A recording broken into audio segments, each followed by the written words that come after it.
Oh, yeah, definitely. I promise you I'm calling you. That's right. Joe, I work for a labor union, and I agree with your statement that Brian Doobie's an ideologue. When he's out on the campaign trail, he's an ideologue. In fact, he is no substance whatsoever. I've seen him with union members, and here's what he does. Hi, Joe. Where do you live in Rhode Island? Where do you live in Vermont? Oh, you live in such and such town. Do you know my cousins with the last name such and such? Oh, yeah, they went to that school. You go to that school? You go to that church? I've been to Mass. How do we draw this guy out and have him reveal himself as who he is? You do a great Brian Doobie imitation. I can go on and on. Without the G's at the end of the words.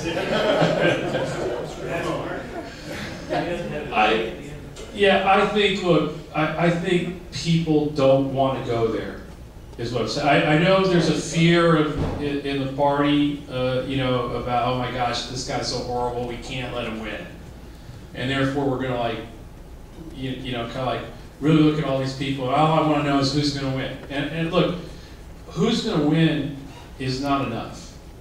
It just isn't enough, not in these times. I mean, first of all, I think Doug's going to win and he's running a great campaign, but I'm saying that that isn't enough because somebody's got to get us the hell out of this. It's not just going to be like if somebody thinks they can win by waving the magic wand, that's not win or not. It's not going to work.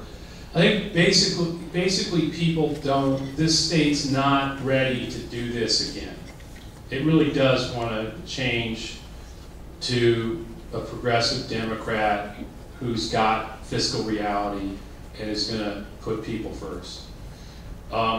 If, on the other hand, we do some sort of transactional, I'll wave a wand, and everybody sort of looks at that and goes, wait a minute, this is the same old, then you have like what I think could turn into be a jump ball in the general. I mean, we're, you know, well, he knows my cousin, I don't really believe this, I don't believe this stuff about, you know, I'm going to get all these programs and it's not going to cost me any money. I've heard that before. That's not true. And so you know, he knows my cousin may work. I think if somebody's seriously sitting there and saying, here's the reality, this is the truth, we're going to have honest priorities. And I'm not going to tell you what, you know, I'm going to tell you today what you're going to hear after I'm elected. And the rainy day fund is on the table. And here's why, or any of these, you know, I mean, basically telling us the truth about it, I think they will not go there. Give them something transactional, worried, looking over their shoulder about what I say, so maybe I'll sugarcoat everything so I get some more votes.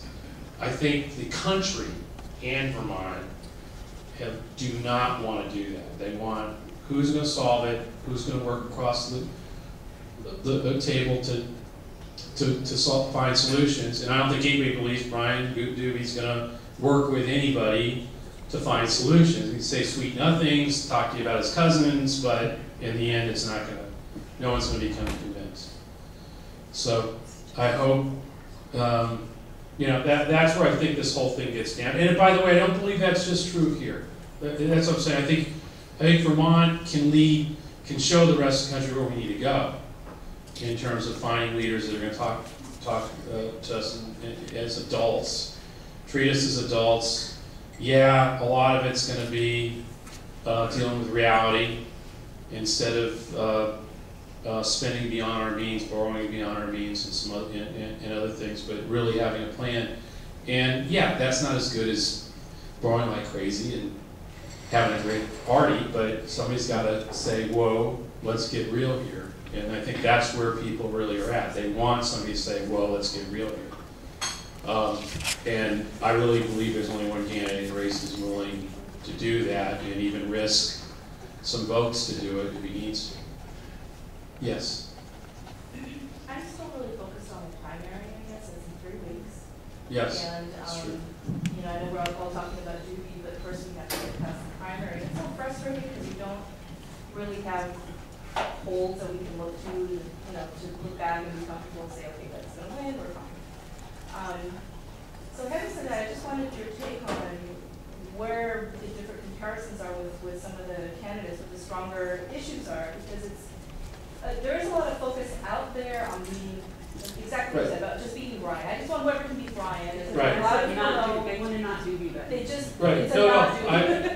I got that. And what I'm saying, first of all, look, this is going to be a massive fight from now till August 24th about what kind of party we are. I mean, are we a party of transactional, tell you what you want to hear, or are we a party of people who are going to deal with reality, work across party lines, and solve things?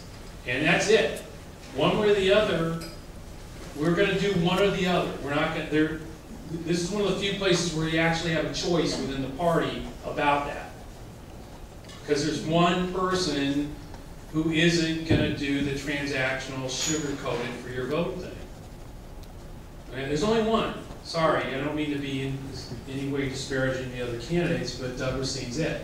So either everybody in the party who cares about that, and I know many of you are already working, I know you're working crazy, but that's what we have to convince people out there, that if this party is going to succeed, not this party, if the state's going to succeed, if we're actually going to deal with this in real terms and not hurt and end up hurting kids, seniors, and other people, it's somebody who's telling us sugar is going to find out the hard way that that's not going to work really well, and that's what this whole fight's about. I mean, that's why I'm here. That's why Doug's running. That's why so many of us are in the room. But yeah, now it's closing time, and we got to go.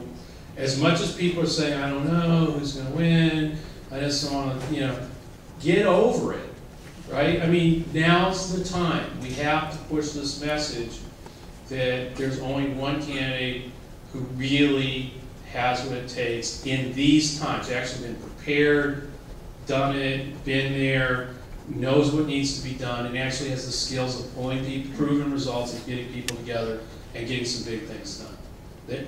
There's somebody add up the little check marks and tell me who that is. There's only one, in my view.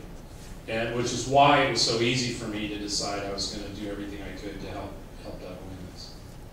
So with that, I think, unless there's more questions, I don't know what my time. I don't know if I'm getting like the big. Doug's going like, that was really good now.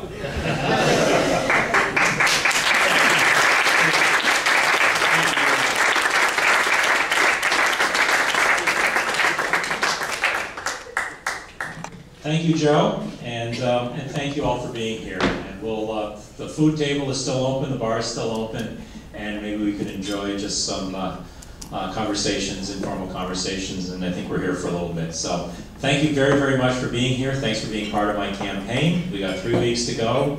Do whatever you can to help me out. I appreciate all of you being here and all of you helping with this race. And with that, we'll say thanks and good night.